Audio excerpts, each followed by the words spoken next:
ഒരു സുപ്രധാന വാർത്ത കൂടി വരുന്നുണ്ട്. നമ്മൾ ചർച്ച ചെയ്തുകൊണ്ടിരുന്ന വിഷയം തന്നെയാണ് ഏറ്റവും പുതിയ വാർത്തയായി വരുന്നത്. ഇസ്രയേൽ അമേരിക്കൻ സംയുക്ത സേനകൾ വധിച്ച ഇറാന്റെ പരമോന്നത നേതാവ് അയത്തുള്ള അലി ഖമനേയിൽ അനുശോചനം അറിയിച്ച് ഇന്ത്യ. ഡൽഹിയിലെ ഇറാൻ എംബസിയിലെത്തി വിദേശകാര്യ സെക്രട്ടറി വിക്രം മിസ്രിയാണ് കണ്ടോളൻസ് ബുക്കിൽ ഒപ്പിട്ടത്. ഇന്ത്യയുടെ അനുശോചനം ഔദ്യോഗികമായി അറിയിച്ചത്. ഒപ്പം ഇറാൻ സ്ഥാനപതിയുമായി കൂടിക്കാഴ്ചയും നടത്തി. ശക്തമായി തിരിച്ചടിക്കുമെന്ന് ഇന്ത്യയിലെ ഇറാൻ സ്ഥാനപതി മുഹമ്മദ് ഹത്താലി CNN ന്യൂസ് 18നോട് പ്രതികരിച്ചു.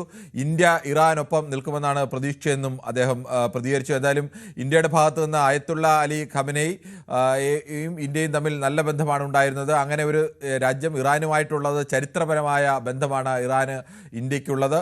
അങ്ങനെ ബന്ധമുള്ള ഒരു രാജ്യത്തിൻ്റെ പരമോന്നത നേതാവിനെ അയത്തുള്ള അലി ഖമനേയെ മറ്റ് രണ്ട് രാജ്യങ്ങൾ ചേർന്ന് വധിക്കുമ്പോൾ ഇന്ത്യ അക്കാര്യത്തിൽ ഇതുവരെയും അനുശോചനം അറിയിച്ചില്ല, അല്ലെങ്കിൽ പ്രതികരിച്ചില്ല എന്നുള്ള വലിയ വിമർശനം ഉയർന്നിരുന്നു. പ്രതിപക്ഷമടക്കം ഇന്ത്യൻ നിലപാടിനെതിരെ അതിരൂക്ഷമായി സോണിയാഗാന്ധി അടക്കം രംഗത്ത് വന്നിരുന്നു.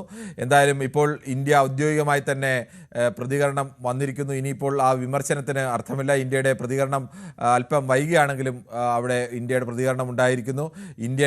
ഇസ്രായേൽ അമേരിക്കൻ സംയുക്ത സേനകളുടെ വധിച്ച ഇറാനിയൻ പരമോന്നത നേതാവ് അയത്തുള്ള അലി ഖമനേയുടെ മരണത്തിൽ ഇന്ത്യ അനുശോചനം അറിയിച്ചിരിക്കുന്നു. ഡൽഹിയിലെ ഇറാൻ എംബസിയിൽ നേരിട്ടെത്തിയാണ് വിദേശകാര്യ സെക്രട്ടറി വിക്രം മിസ്രി ഇറാൻ എംബസിയിലെ കണ്ടോളൻസ് ബുക്കിൽ ഒപ്പിട്ടത്, ഇന്ത്യയുടെ അനുശോചനം ഔദ്യോഗികമായി അറിയിച്ചത്. ഇതുവരെയും ഇന്ത്യ അനുശോചനം അറിയിക്കാത്തതിനെയും ഇതിനെ അപലപിക്കാത്തതിനെതിരെയൊക്കെ ചില പ്രതികരണങ്ങൾ വന്നിരുന്ന ആ ദൃശ്യങ്ങളാണ് നമ്മൾ കാണുന്നത്.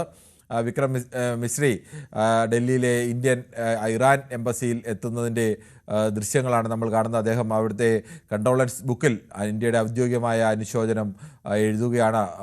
ഇന്ത്യ ആ ബുക്കിൽ ഒപ്പിട്ടുകൊണ്ട് അനുശോചനം അറിയിക്കുകയാണ്. അപ്പോൾ ഈ ലോകത്തെ പ്രധാനപ്പെട്ട രാജ്യങ്ങളിലൊന്നായ ഇന്ത്യ എന്തായാലും ഖമനേയുടെ കൊലപാതകത്തിൽ അദ്ദേഹത്തെ അമേരിക്കയും ഇസ്രയേലും ചേർന്ന് വധിച്ചതിൽ ഇന്ത്യ അനുശോചനം അറിയിക്കുന്നു.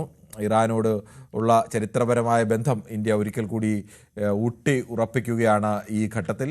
ഇത് വൈകിയതിൻ്റെ പേരിലാണ് വലിയ വിമർശനങ്ങളൊക്കെ കേന്ദ്ര സർക്കാർ നേരിടേണ്ടി വന്നത്. ഇപ്പോൾ ഇന്ത്യ ഔദ്യോഗികമായി തന്നെ ഈ വിഷയത്തിൽ അനുശോചനം അറിയിക്കുന്നു.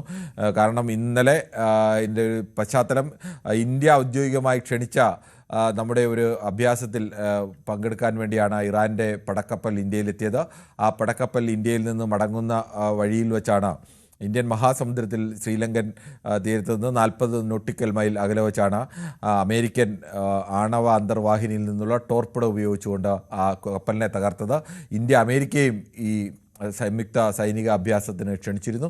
പക്ഷേ അമേരിക്ക വന്നില്ല. അമേരിക്ക തന്ത്രപരമായി തന്നെ മാറി നിൽക്കുകയായിരുന്നു. ഈ യുദ്ധത്തിന് ഇവിടെ വരുന്ന പടക്കപ്പലിനെ ആക്രമിക്കാനുള്ള തീരുമാനം അവർ മുൻകൂട്ടി എടുത്തിട്ടുണ്ടാവണം. സ്വാഭാവികമായും ഇന്ത്യ ആ വിഷയത്തിൽ പ്രതികരണമൊന്നും നടത്തിയിട്ടില്ല എങ്കിൽ പോലും ഇന്ത്യക്ക് ആ കാര്യത്തിൽ കടുത്ത എതിർപ്പ് ഉണ്ട് എന്നതുകൂടി തെളിയിക്കുന്നതാണ്. ഇപ്പോൾ ഇത്ര ദിവസവും മിണ്ടാതിരുന്ന ഇന്ത്യ ഇപ്പോൾ നേരിട്ട് ഡൽഹിയിലെ ഇറാൻ എംബസിയിലെത്തി ഇന്ത്യ അയത്തുള്ള അലി ഖമനേയുടെ കൊലപാതകത്തിൽ ഇന്ത്യയുടെ ഔദ്യോഗികമായ അനുശോചനം അറിയിക്കുന്നത്. എന്തായാലും ഇന്ത്യയുടെ നിലപാട് ഇതുവരെയും ചർച്ച ചെയ്തിരുന്ന ഒരു തരത്തിൽ വിവാദമായൊരു നിലപാട് ഇന്ത്യ വലിയൊരു തിരുത്തൽ വരുത്തിയിരിക്കുന്നു. തിരുത്തലിന് കാരണമായേക്കാവുന്ന ഇന്ത്യ ഔദ്യോഗികമായ അത്തരം പ്രതികരണങ്ങളൊന്നും വന്നിട്ടില്ലെങ്കിൽ പോലും സ്വാഭാവികമായും ഇന്ത്യ ക്ഷണിച്ച് വന്ന ഒരു അതിഥി മടങ്ങിപ്പോകും വഴിക്ക് അമേരിക്ക ഒളിയുദ്ധം നടത്തി അവരെ തകർക്കുക എന്ന് പറയുമ്പോൾ സ്വാഭാവികമായും അത് ഇന്ത്യയെ പോലൊരു രാജ്യത്തിന് ഒരിക്കലും അംഗീകരിക്കാൻ കഴിയുന്ന ഒന്നല്ല. അതിൻ്റെ ഒരു പ്രതികരണം കൂടി ആവണം. ഇതുവരെയും ഈ കാര്യത്തിൽ അനുശോചനം അറിയിക്കാതിരുന്ന ഇന്ത്യ ഔദ്യോഗികമായി ഇന്ത്യൻ പ്രതിനിധിയെ ഇറാനിയൻ എംബസിയിലേക്ക് വിട്ട് അവിടുത്തെ കണ്ടോളൻസ് ബുക്കിൽ തന്നെ ഇന്ത്യയുടെ അനുശോചനം ഔദ്യോഗികമായി രേഖപ്പെടുത്തുന്നത് ഏതെങ്കിലും ഒരു സമൂഹ മാധ്യമ കുറിപ്പിലൂടെയോ അല്ലെങ്കിൽ അല്ലാതെയോ അനുശോചനം രേഖപ്പെടുത്തുന്നതിന് പകരം നേരിട്ട് ഇറാനിയൻ എംബസിയിൽ ചെന്ന് അന്താരാഷ്ട്ര തലത്തിലൊക്കെ നയതന്ത്രബന്ധത്തിന് അതിനൊക്കെ വലിയ പ്രാധാന്യമുണ്ട്. നിങ്ങൾ അനുശോചനം എങ്ങനെ അറിയിക്കുന്നു എന്നതിൽ പോലും പ്രാധാന്യമുണ്ട്. ഇറാനിയൻ എംബസിയിൽ ചെന്ന് ഇന്ത്യ ഇറാനുള്ള ഒരു പിന്തുണ, അവരുടെ ദുഃഖത്തിൽ ഞങ്ങൾ പങ്കുചേരുന്നു എന്ന് ഇന്ത്യ അറിയിക്കുകയാണ്.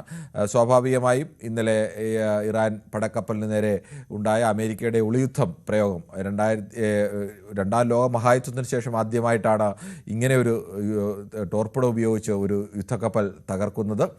എന്തായാലും അങ്ങനെ ഒരു കപ്പൽ തകർത്തത് അതും ഇറാൻ്റെ തീരത്ത് വെച്ചോ അല്ലെങ്കിൽ യുദ്ധത്തിനായി വന്ന ഒരു കപ്പലല്ല തകർക്കുന്നത്, ഇന്ത്യയിലേക്ക് അതിഥിയായി വന്ന് മടങ്ങിപ്പോകും വഴിയാണ് തകർക്കുന്നത്.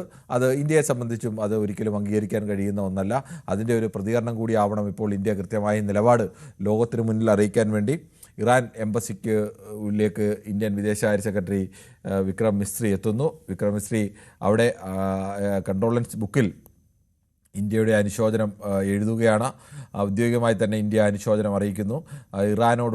ഇറാൻ്റെ ദുഃഖത്തിൽ ഇന്ത്യ പങ്കുചേരുന്നു എന്നതുകൂടിയാണ് അതിൽ നിന്ന് വ്യക്തമാകുന്നത്. അന്താരാഷ്ട്ര തലത്തിൽ അങ്ങനെ ഒരു സന്ദേശം കൂടി ഇന്ത്യ നൽകുന്നു. പൂർണ്ണമായും ഞങ്ങൾ ഇസ്രായേൽ പക്ഷത്തോ അമേരിക്കൻ പക്ഷത്തോ അല്ല.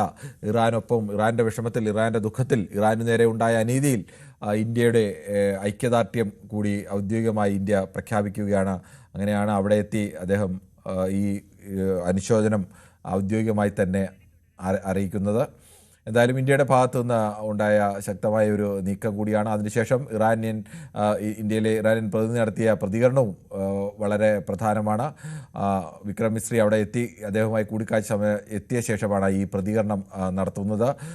അവിടുത്തെ ഇന്ത്യൻ സ്ഥാനപതി മുഹമ്മദ് ഫത്താലിയാണ് പ്രതികരിച്ചത്. ഇന്ത്യ ഇറാനൊപ്പം നിൽക്കുമെന്നാണ് പ്രതീക്ഷയെന്നും സ്ഥാനപതി അങ്ങനെ ഒരു പ്രതീക്ഷ കൂടി അദ്ദേഹം ഔദ്യോഗികമായി പങ്കുവെക്കുന്നുണ്ട്. എന്തായാലും പ്രധാനപ്പെട്ട ഒരു വാർത്ത വന്നുകൊണ്ടാണ് അതിലേക്ക് കടന്നത്. നമുക്ക്